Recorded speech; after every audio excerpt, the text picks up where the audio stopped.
Hi friends. I invite you all to listen to a brand new story. The wind in the Montana wilderness always carried a certain weight with it. That autumn day, it smelled of wet leaves, pine resin, and the faint sharpness of the coming snow. I trudged through the forest, shotgun slung across my shoulder, boots crunching over the frozen moss. My name is Henry Walker, and I've spent most of my 60 years here in these wilds. Folks in town call me a hunter, sometimes a trapper, but truth is, I'm just a man who knows how to read the language of the forest. Every bent twig, every broken track in the snow tells a story if you know how to listen. That day the woods were quiet. Too quiet. The traps I had set along the ridges stood empty. No rabbit, no fox, not even a careless grouse. Only the squirrels mocked me from the treetops, their bushy tails twitching as they barked out sharp little warnings. A jay screeched overhead, restless and uneasy. I sighed and turned toward home, 5 long miles through the timber, when something stopped me in my tracks. It wasn't the cry of a bird or the snap of a branch under elk hooves. It was softer, thinner, almost human. A high-pitched, broken whimper that floated from deep within the spruce thicket. My brow furrowed. In all my years, I'd come to recognize every sound these woods could make, but this was something I had never heard before. My fingers instinctively brushed the cold steel of my old double barrel. Then, quiet as I could, I pushed through the thick undergrowth, letting the branches whip against my coat. The wind died as I stepped into the shadowed thicket, and the sound grew clearer. A desperate, uneven cry. My boots sank into damp needles as I knelt down, pushing aside a fallen spruce root. And that's when I saw it. There, in a shallow hollow lined with dead pine needles, was a trembling bundle of gray fur. A wolf pup, so small it barely filled my palm. Blind still, its eyes sealed shut, it nosed the cold earth, squealing with every shiver. Its tiny ribs heaved against the chill, its thin whimpers piercing through the silence. My eyes flicked to the ground. Fresh paw prints circled the hollow, larger, heavier. A she-wolf's tracks, disappearing into the timber. But she was gone. I crouched there, frozen, watching this helpless scrap of life squirm in the dirt. All my years as a hunter had hardened me. I had seen blood, taken it myself, ended lives without hesitation. Wolves were no friends of mine. They killed livestock, terrified settlers, stripped a valley bare of deer. More than once I'd followed their tracks to a farmer's yard and found the aftermath of their hunger. And yet, staring at that helpless pup, I felt something twist deep in my chest. A weight I hadn't known in years.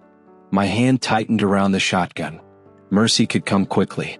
One shot and the woods would reclaim him. He wouldn't suffer hunger or the cold that was sure to take him before dawn. My finger hovered on the trigger. But then the pup lifted his tiny head, nose twitching, sniffing desperately for warmth. He let out a faint squeak, then curled in on himself, shaking so violently it was a wonder his heart hadn't already stopped. And something in me broke. "Damn it," I muttered under my breath. "Damn it, little one." I slid the shotgun back over my shoulder and reached for him. My rough, weathered fingers scooped him up, careful not to crush the fragile body. He whimpered once more, then pressed himself into my palm, clinging to the heat. His fur was thin, his skin cold, but as I tucked him beneath my coat, against the thick wool of my shirt, the cries softened. A fragile life, now pressed to my own heartbeat. "All right," I whispered, my voice cracking in a way I hadn't heard in decades. "All right, I got you. Let's see what comes of this." The walk back to my cabin felt shorter than ever, though my legs burned with the weight of years. Every so often, I slid a hand inside my coat, making sure the pup still breathed. Each faint rise and fall of his chest was like a promise I had no right to make but couldn't turn from. By the time the roof of my log cabin appeared through the pines, my mind was already racing ahead, not with what I had done but with what Mary, my wife, would say.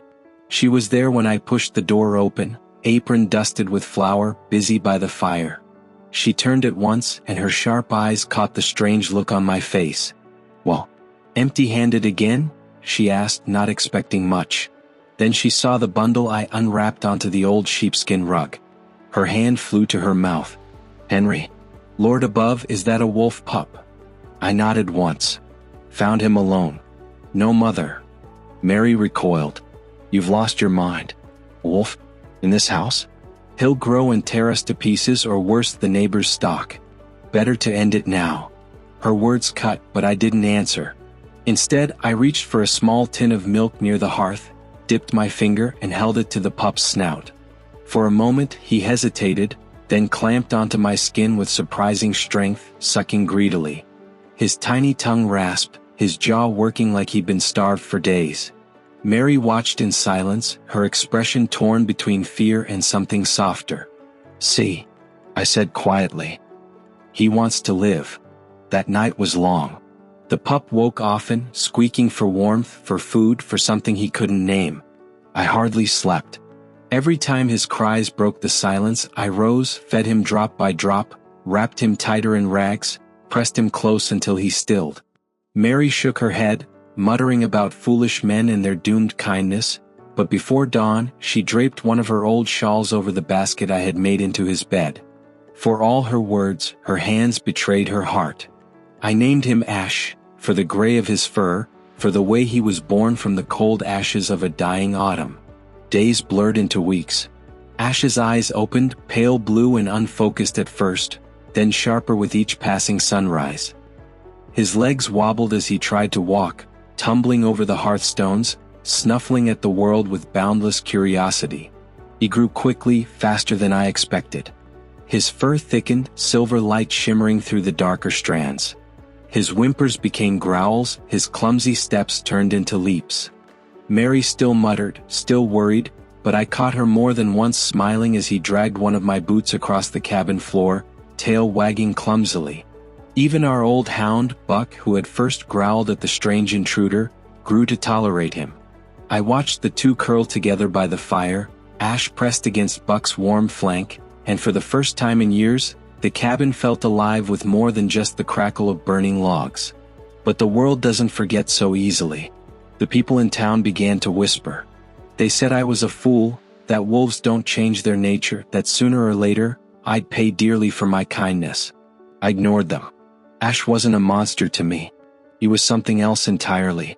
And though I couldn't admit it then, I felt the first stirrings of fear. Fear that the bond we were building, the strange family we had formed, was only a fragile illusion. As winter deepened, Ash grew restless. He was no longer the fragile scrap of fur I had carried beneath my coat. His legs grew strong, his teeth sharp, and his eyes, once cloudy blue, turned a fierce, golden amber. They followed everything, every flicker of movement, every shift in the shadows, like the wilderness itself lived behind them. He learned quickly. Too quickly. What Buck, my hound, ignored, Ash noticed. What I tried to hide, he sniffed out. By the time the snow packed hard and deep, he no longer stumbled over the hearthstones. He stalked across the floor like he owned it. And maybe, in some strange way, he did. Mary still fretted. She claimed the neighbors would think us cursed, living with a wolf in our cabin. And she wasn't wrong. Folks in town gave me long stares. Some laughed outright, calling me an old fool. Others muttered that I was inviting ruin. "Wolves don't change, Henry," one of the ranchers told me, shaking his head. "You feed him today, he'll feed on you tomorrow." But when I looked at Ash, sprawled by the fire with Buck's paw draped protectively across his back, I didn't see a predator waiting to turn. I saw the pup I'd found in the snow, the one who had clung to life when the odds said he shouldn't. Still, doubts gnawed at me in the quiet hours of night. His instincts were there, buried maybe but never gone. One evening the proof came clawing at our door. I had gone into the woods to fetch more firewood, leaving Mary to tend the hearth. As I rounded the corner with an armful of logs, I heard a commotion near the chicken coop. A furious clucking, feathers flying, and then, low guttural snarling. My heart dropped. I thought at once of Ash. I threw down the wood and ran, shotgun half raised, expecting the worst. But what I found froze me in place. Ash had forced his way out of the pen I kept him in when I worked. He stood between the coop and a snarling red fox, pinning it to the frozen ground. The fox writhed and snapped, but Ash's jaws held firm around its scruff, not tearing, not killing, just holding. The chickens squawked and flapped wildly, but they were untouched. When he saw me, Ash released the fox. The animal bolted into the woods, tail tucked tight. Ash turned back, panting hard, then trotted over and pressed his head against my hand as though asking, "Did I do right?" My chest tightened. I knelt, scratching behind his ears. "Good boy," I whispered, voice thick with relief. "Good boy." Mary had seen it all from the doorway. For once she said nothing. Just crossed her arms and looked at Ash with something close to respect. From that night forward, I no longer kept him penned. He had proven himself, not as a danger but as a guardian. Word spread. The same neighbors who had mocked me now looked at Ash with wary respect. He wasn't just a wolf anymore, he was my wolf. But that didn't mean their fear disappeared. Children were warned not to wander near our place. Women crossed themselves when they passed by. And some men whispered about what might happen if he ever turned. I let them talk. I knew the truth. Ash wasn't tame in the way a dog was tame. His wildness never left him. It hummed beneath his skin, coiled in every step, every look. But he chose us. He chose this life, at least for now. Buck grew older that winter, slower, his muzzle gray with age. Ash, though, never left his side.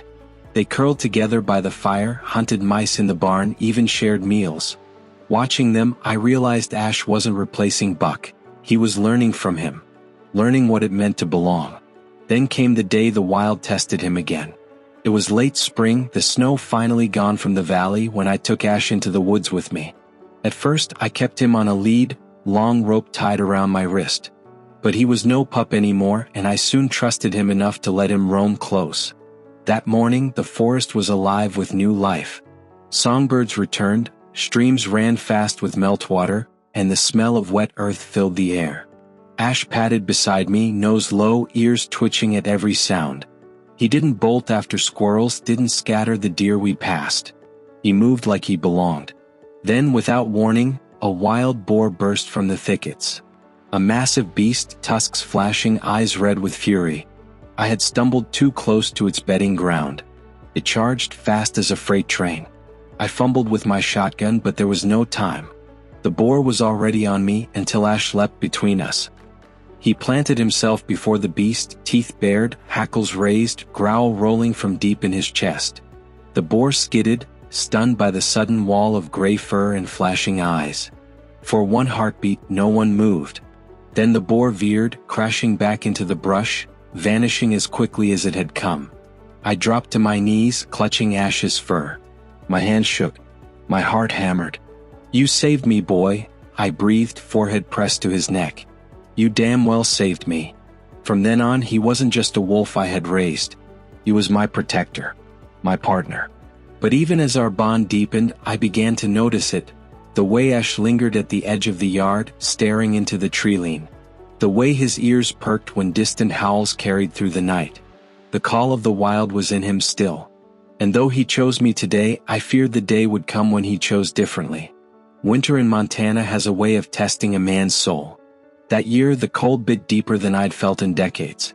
The rivers froze solid, trees groaned under the weight of ice, and every breath seared my lungs like fire.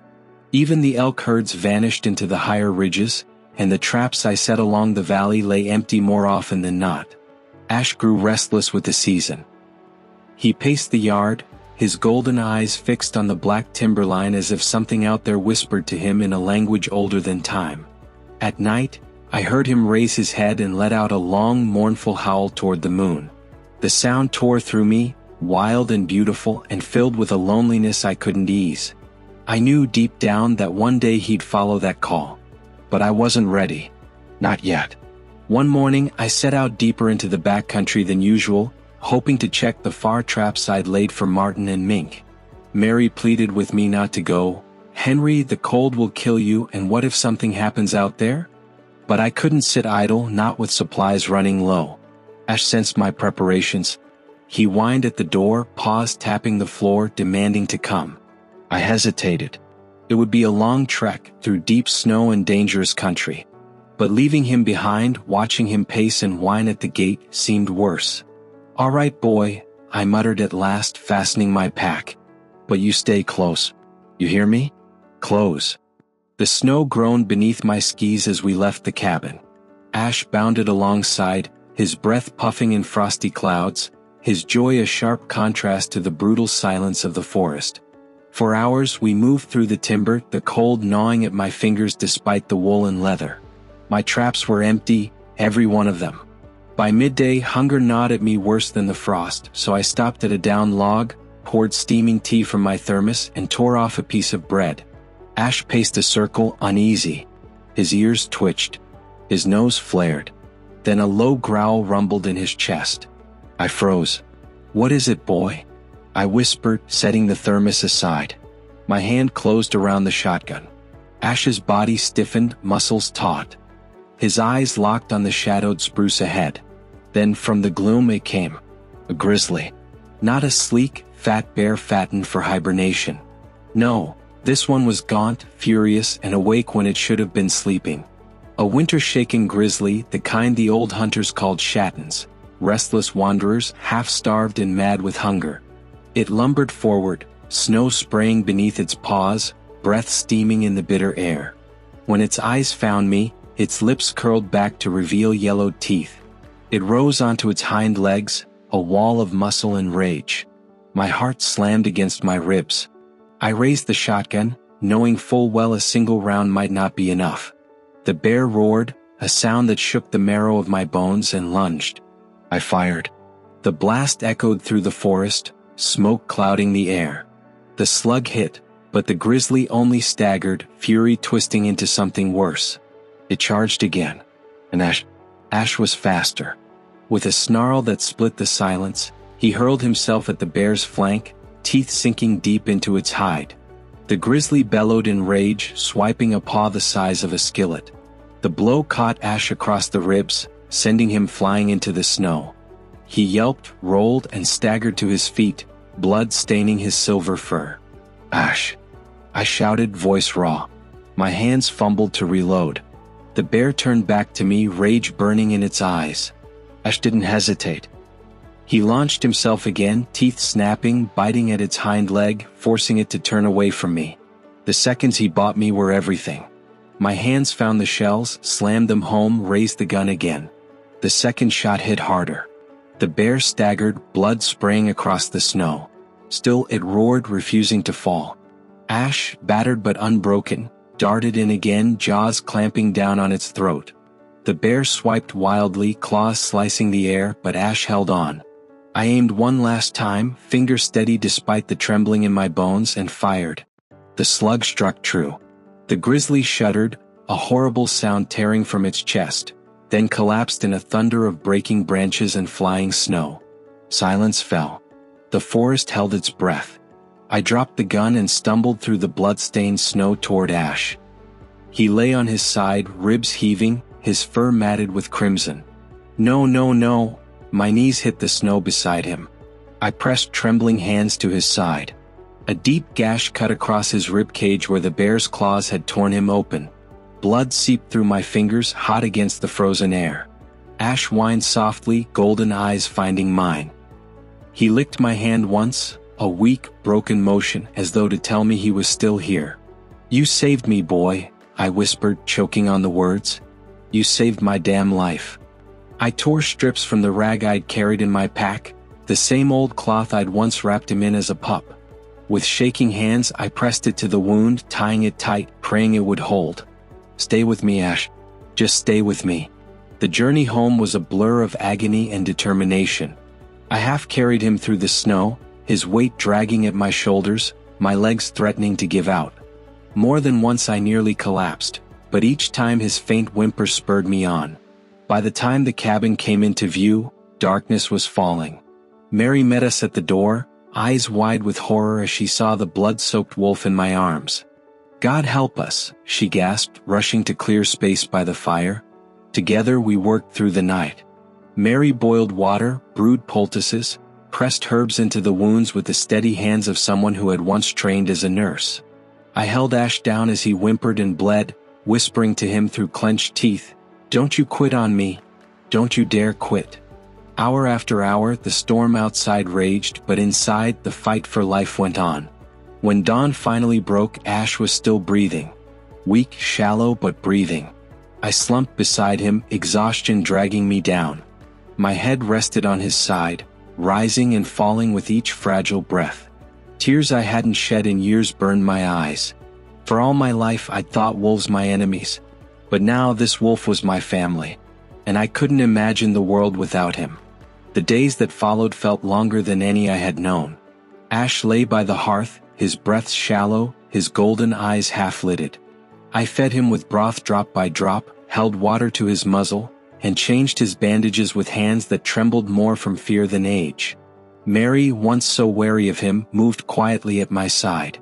She pressed herbs into poultices, stroked his head when his body shook with fever, and whispered soft words when I thought he might not make it. More than once I caught her wiping her eyes when she thought I wasn't looking. "Henry," she said one night, when the fire crackled low and snow piled against the windows, "I thought you were a fool for bringing him here. I thought you doomed us." But, she looked at Ash, who stirred faintly at the sound of her voice. "He saved you. Saved us both. I reckon he's not just a wolf anymore." I couldn't answer. My throat was too tight.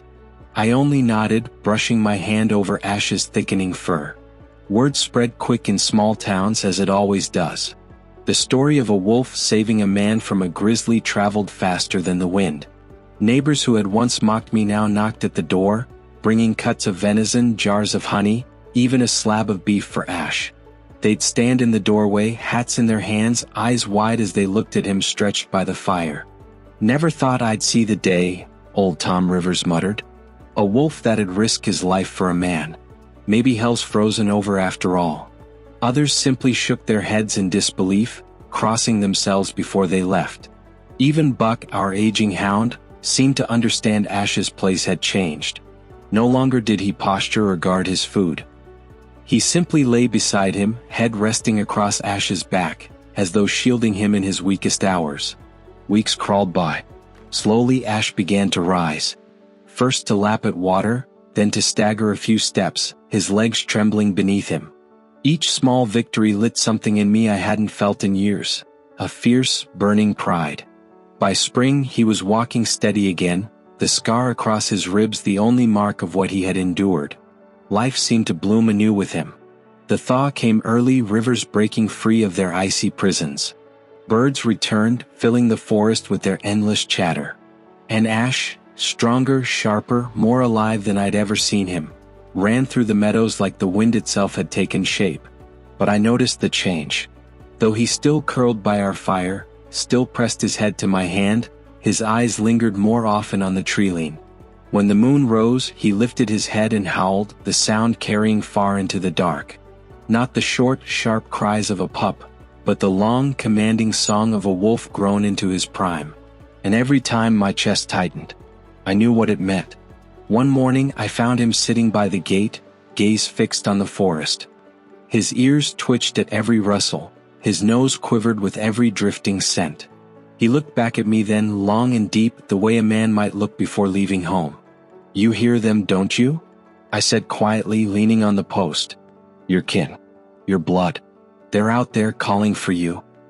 He whined low, pressed his head against my hand, then turned back toward the woods. That day I opened the gate. My heart cracked as I did it, but I forced myself to smile. "Go on, Ash. You were never mine to keep. The wild's in you and always has been. Just don't forget me." For a moment he didn't move. He looked at me, then at Mary, who stood on the porch, apron still dusted with flour, tears streaking her face.